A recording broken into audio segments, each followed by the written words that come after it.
Today, I'm going to be showing you exactly what not to do when it comes to creating passive income on your DeFi assets. The first thing I want to mention to you guys is that this does not mean that the protocols I'm showing to you guys in this video are a scam. And I'm going to explain the strategies which you should not perform on these different platforms and that you should avoid performing without conducting proper due diligence. And again, this is my personal opinion. I'm not saying that you can't make money this way. I'm just saying the odds are against you in these scenarios because a lot of times there's often different variables such as selling pressure for different assets, market declines that can completely kill specific assets, or even smart contract exploits or just risks that you're absolutely unaware of. So I'm going to explain all those different scenarios in this video today. And the reason why I'm doing this is I've seen a lot of different YouTube channels in this space pop up, and some of these are even popular YouTube channels, and they're talking about how you can earn 1%, 2%, or even like 3% per day, and they don't actually outline the risk of using the strategies they're talking about. First, we're going to be taking a look at Extra Finance, which is on the Optimism network along with the base network. Keep in mind, just because I'm looking at Extra Finance does not mean Extra Finance is a scam, because it most definitely is not a scam. They have a lot of different opportunities over on Extra Finance, and a lot of these can be very good opportunities. And the functionality behind Extra Finance is pretty solid as well. So it's a lending and borrowing platform, but it also allows you to leverage up on specific liquidity pools on Velodrome, Aerodrome, and some other decentralized exchanges. So the first thing we're going to look at is this USDC to Velo pool right here, and it has a TVL of about 4.24 million, and it's showing about an 83% APY basically. First thing I'm going to mention that a lot of people won't mention is that APY assumes that you are compounding. APY is not APR. As you can see, the daily APR is 0.17%. So if you deploy $1,000 and that $1,000 stays the same every single day, you'll make about $1.07 every single day. Now at the end of the year, if you deployed $1,000 and that stayed exactly the same and you only earn the APR, you'd have an additional of about $604 basically. And if you were to compound those earnings on a particular basis, that's where this APY comes in. But what we're not mentioning is that in order to get this APR, this 60.48%, we'd actually have to go ahead and use leverage. We'd have to go over and leverage up on specific assets. So for example, this scenario right here, if we're borrowing ETH, we're getting 23.08%, and if we're borrowing USDC, we're getting negative 27.71%. So now essentially when we're borrowing ETH, we're essentially creating a short on ETH because part of that ETH is being sold into USDC to cover half of this pool. Whereas when we're borrowing USDC, we're creating a long on ETH because half of that USDC is sold for ETH. So basically what we're assuming is if we're borrowing like $1,000 for a leveraged position, and let's just say $500 is being sold into ETH, well, our hope is that $500 of ETH is going to appreciate to maybe like $750. Then we'll be able to buy back the $500 of USDC and be able to keep the $250 that we got from the ETH. That's exactly what leverage is in this scenario. And that's what a lot of people are not mentioning. So in this scenario that the token you're borrowing, such as WST ETH or WETH or TLX goes down, well then now you'd have to dig into your personal assets to pay back that borrow essentially. Therefore, not only did you lose money from the token going down, but you actually had to pull some USDC from this liquidity pool just to pay back that borrow. So once again, I'm not saying this is a scam because it definitely is not a scam. I am just saying you need to be aware of this risk right here. And additionally, this is a bit more risky in the USDC pairs because as the price is going up, your Velo is being sold for USDC to match the overall asset composition. And as the price is going down, your USDC is being sold for Velo. So here you're actually taking exposure to the Velo token, which a lot of people say, well, Velo is just part of the Velodrome platform. And yes, it is. And the Velodrome platform is solid in my personal opinion. It has a ton of functionality and it's a liquidity hub over on the Optimism network. But the issue is they also pay out rewards in Velo token, which means you're taking on exposure to a reward token, which could end up seeing some harsh selling pressure. Because here's the reality. You're going to go into this liquidity pool, you're going to earn income. And what is the goal behind this income? Well, the goal behind earning income is to make money. And in order to extract that money and put it in your bank account, you need to sell those Velo tokens for USDC, which creates selling pressure for that token. And obviously, if you're earning the yield in Velo, it's not that big of a deal. But if you're providing liquidity for the actual reward token that other people are being paid out in, and that other people are selling that reward token, as you can see, it can cause the price of the Velo token to go down. Look. In this period right here, we can see that happen. And when the price of the underlying token goes down, it's going to cause your principal to lose value. And these tokens are going to grow as their platforms grow, simply due to the fact that they have advanced reward systems. They allow you to stake them and earn a share of the platform revenue. And over time, they can be moving away from that reward token model to a more sustainable model. And the reason why I think that is because Velodrome has already started doing concentrated liquidity pools with a Uniswap V3 fork, basically. And over here, it says you're able to get those super high returns returns through concentrated liquidity, but it's being paid out in terms of fees. It's not any reward token. It's actual fees being paid out basically. So if you go ahead and look at some of these Aerodrome tokens over on DeFi Llama, you can see that they are purely incentive based. They're all being paid out in Aero token, and similar situation is going to be for the Velo token. And guys, everything I described for Velodrome is going to be similar to Aerodrome. And once again, these are both solid, great platforms. And if you guys believe in these tokens, then I do believe that you should provide liquidity for them and do as you must. This is just my personal opinion. And personally, I think you need to take everyone's opinion, including my own, with a grain of salt, and always formulate your own opinion after doing advanced due diligence. But what you should not do is hop into stuff that's just showing super high returns for the strict reason of just earning super high returns. So for example, if we were to go ahead and look at these BFI finance liquidity pools, oh look, great, we can get 0.2% daily. And if we have the automatically compounded, we can get 93% APY. But what you're not understanding is that the underlying vault APR is 51.72%. And this is with some random token here that I know absolutely nothing about. And you probably know absolutely nothing about it as well. You're just deploying into it because it has a high APY and high daily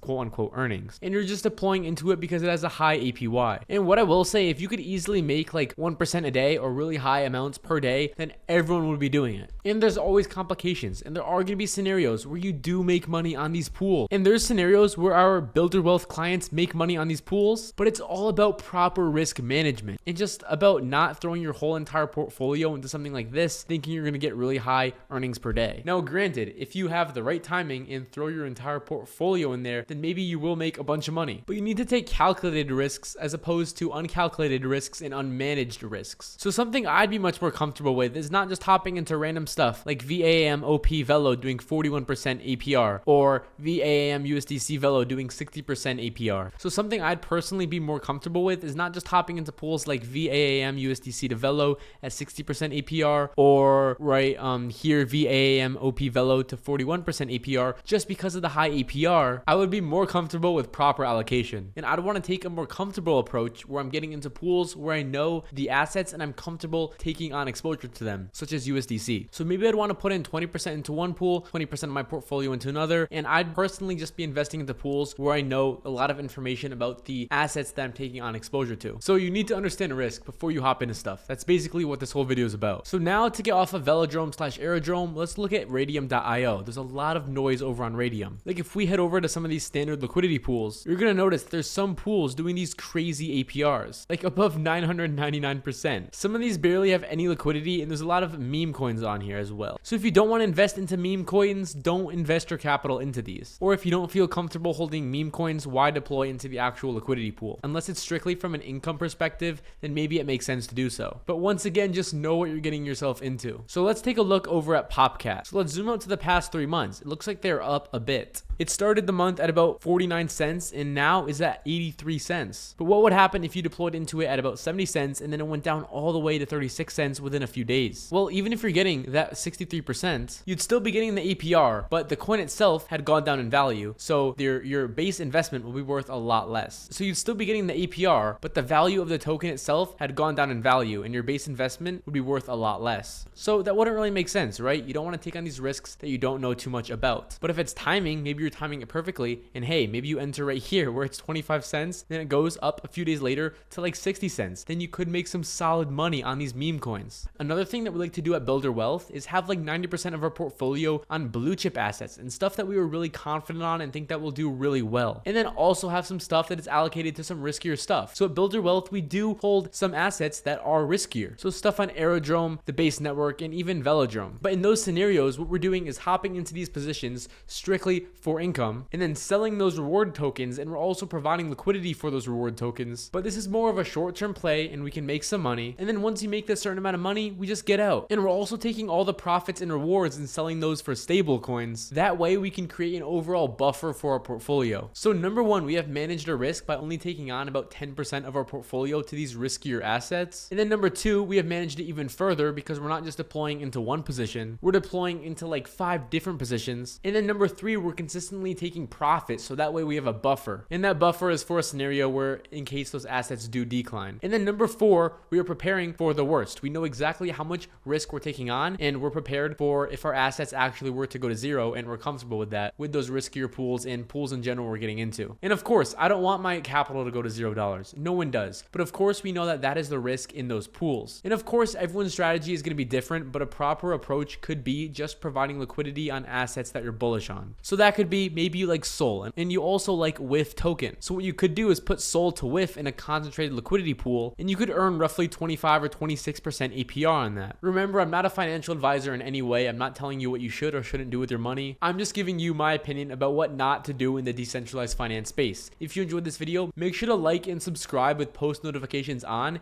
and make sure to click the video on the screen. It can be really informative for you. So have a good one.